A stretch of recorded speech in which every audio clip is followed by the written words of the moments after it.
Sagittarius.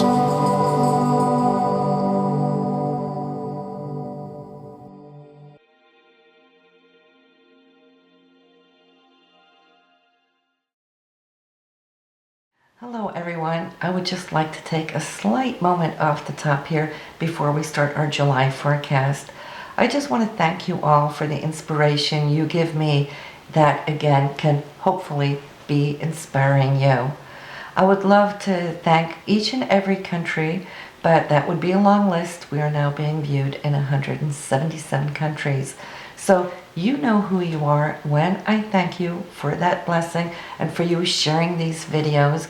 And also I want to thank those of you that I've been able to touch in a personal level in our personal private readings. I want to say hello to all of you, and you know who you are. So let's take a look at what July is going to bring you. Hello Sagittarius, this is your forecast for July of 2013, and this month we're going to see some changes going on for you.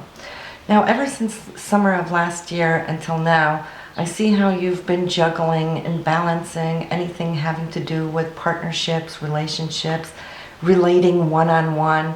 Could be negotiations, and in that case it could have been some big negotiations as well, as Jupiter expands everything it touches. Now, there might have been a lot of promise on it, and perhaps maybe not too much coming back in the physical, material sense quite yet, but this is about to change. Because as Jupiter moves into your 8th sector, it rules joint ventures and joint finances and resources, banking, commissions, royalties. So sometime between now and the summer of next year, depending on where you're born in the sign, whether you're an early, middle, or late Sagittarius, you will see it kind of expand throughout the year. Now, it's been tough on a lot of you Sagittarians because Pluto is in your 2nd house for income. And I know that the shoe's been pinching on you, and especially those born in the first third of the month will have that transformation going on, where you've seen how either something has fizzled or you've had to work really, really hard. Things could have been withheld from you. So challenge, challenge, challenge. This Pluto in Capricorn in the 2nd house is really all about transforming your take on what values mean to you. That it's not just monetary, financial values, but it's also these inner values that we hold. So once Pluto is done with you and have transformed it, you will see how it's going to renew you. We've talked a little bit about this in the earlier months. It is going to be lasting for several years. For those of you later on in the sign, you'll have your turn. But I'm really excited here, probably for the first third of you, as Jupiter now seemingly is going to start opening up some doors. But don't expect it to happen overnight. This Jupiter moved into Cancer, or will be moving into Cancer here on June 25th.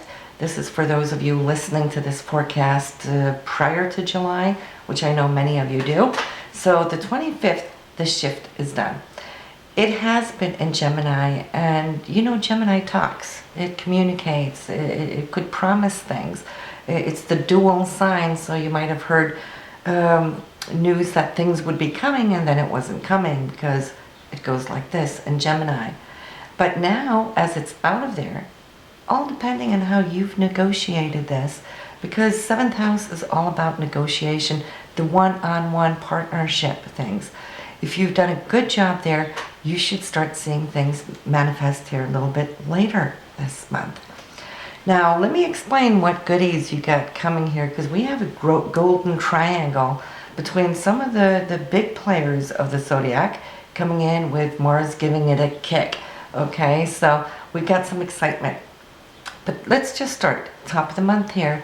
A little bit of a challenge. Venus, you know, what you hold near and dear, what you value, what you desire, and what you love, is going to be somewhat tested here by Saturn.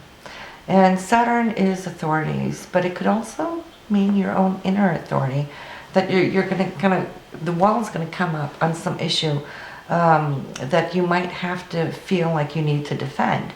And especially also because on the same day, the sun is going to be opposing Pluto, and Pluto won't just take anything from anybody without a reaction.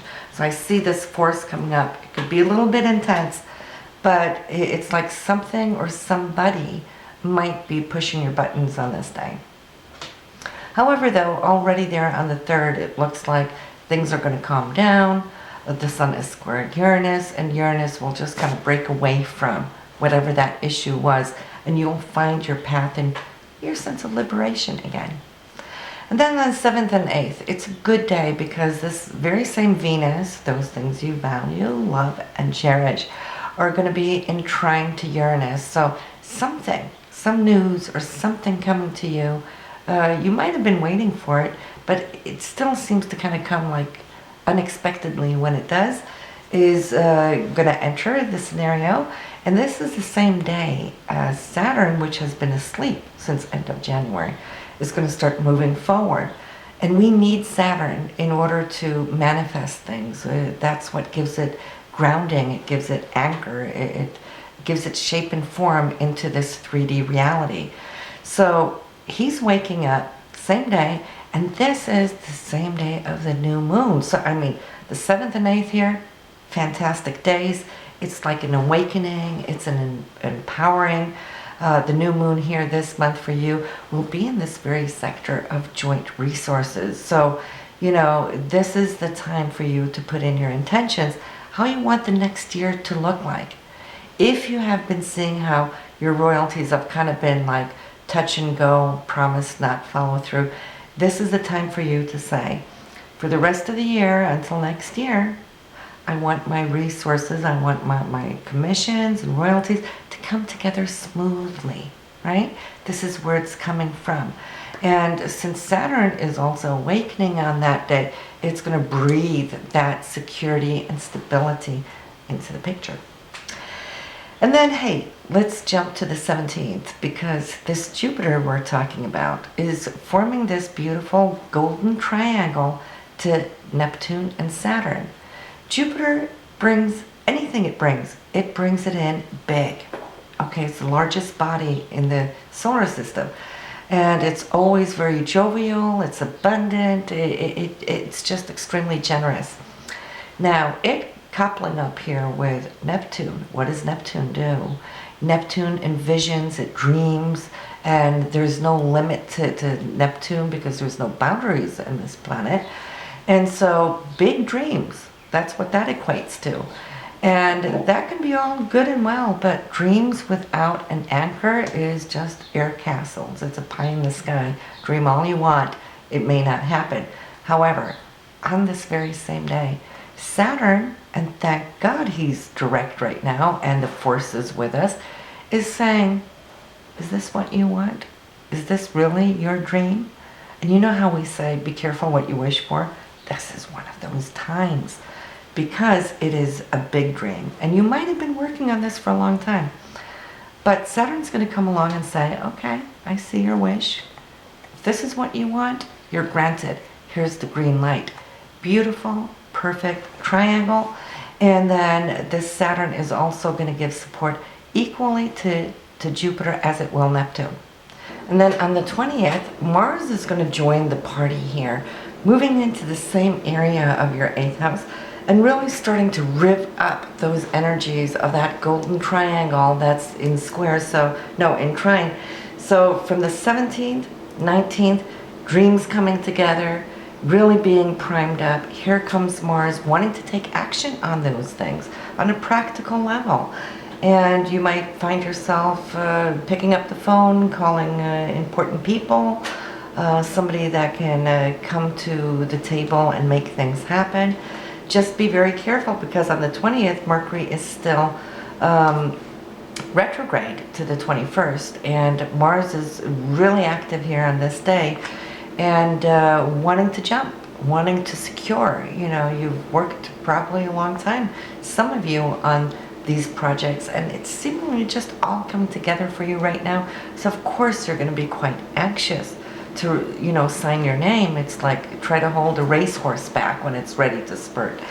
But if you can delay it just a couple of days, and especially don't do anything on the 21st as Mercury turns to go direct. It's always the worst day of the retrograde, as is the very first day of retrograde.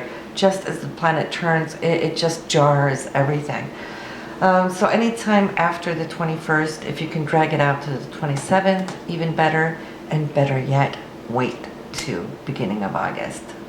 However, so you should start seeing something coming together for you, and I am really excited because it's been tough, it's been rough, and I've talked to a lot of you in my readings, and it seems to be the same theme, that this transformational, where things are taking you pretty deep, it's gut-wrenching, because you are trying to do what you can do and to the best of what you can do, and why is it still being held back?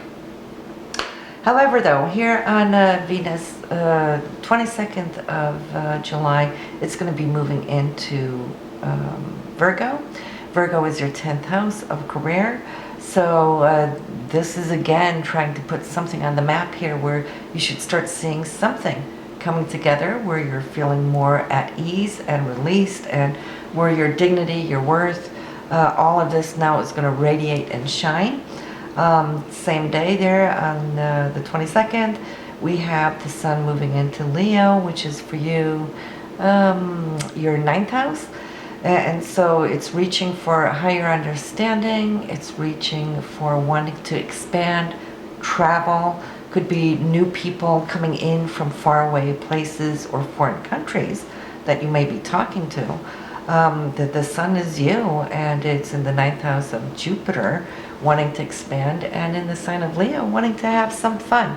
So after a big workout here, end of June, throughout beginning of July, after the 22nd, you might see a switch where you might be able to take a breather. And because this very same day, we got 3 things going on here on the 22nd, is the full moon. And the full moon for you this month will be in your 3rd house, once again, for travel. So you have both the short distance travel now being activated, you got long distance travel activated. So any vacation time for you, Sagittarius, would be the 22nd and onwards. Also at the end of the month, Venus, those things you love and desire, whether it is love and romance, or those things that you've been working for that represents value, will be coming in with a beautiful aspect here to Jupiter, which will be between your 10th and 8th house. So you might see, some of you, a promotion, a raise, or some kind of other financial dealings coming together, which is going to be, giving you a good foundation and expanding it as we go along. And also romantically, it's going to be somewhat intense, because here on the 30th, and you'll be feeling it from the 28th, 29th, 30th, this transit is also trining Pluto, which is very intense, and it is deep, and it's intimate, and powerful. So you're going to end the month here on something that is very beautifully transformative, and that same transformation can also be affecting your value systems or income, money, royalties too. So you have an exciting month. It's going to be turning the corner that you've been waiting for, and I think the blessing here, especially for you, Sagittarius, is that Saturn now is going to be moving direct again. We need that support for giving on shape and form in this reality level that we live. It's been sleeping on the couch, so you could be out there doing all the work that you've been wanting to do from January, but it's like treading water, getting nowhere, because we need that Saturn. So that's the great news here for this month, and I wish you the best. Go listen to your moon sign and rising sign. That will give you more of an impact on what's going on with you emotionally, what you can expect, and also what's coming together that you will be projecting outwardly.